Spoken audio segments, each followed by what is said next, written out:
আজকে অভাবে পড়িয়া দেখেন আপনার আর ভাই নাই। অনেক সময় তো বর্তমানে মাও নাই, বাবু নাই। মা বাবা বলেছে নিজেরটা নিজে কইরা খা। বর্তমানে বাস্তব না বাস্তব আপনারা বলেন।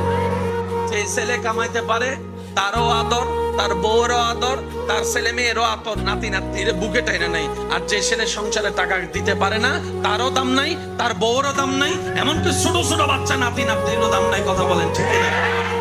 এই বাস্তবতা মানতে না চালেও মেনে নিতে হবে। যারা বুদ্ধিমান আছে, জ্ঞানওয়ালা, রব বলে যে দিলটা কাউকে দিস না যারা ভেঙে দিতে পারে, বরং দিলটা আমি রবের নামে ছেড়ে দে। আর আমি রব তেমন দয়াবান, পৃথিবীতে বাঙ্গা জিনিসের দাম থাকে না, কিন্তু তোর বাঙ্গা হৃদয়ের দাম তোর মার কাছে না থাকলে, বাবার কাছে না থাকলে, ভালোবাসার মানুষের কাছেও না থাকতে পারে, কিন্তু তোর বাঙ্গা হৃদয়ের দাম আমি রবের কাছে 24টা ঘন্টা আছে।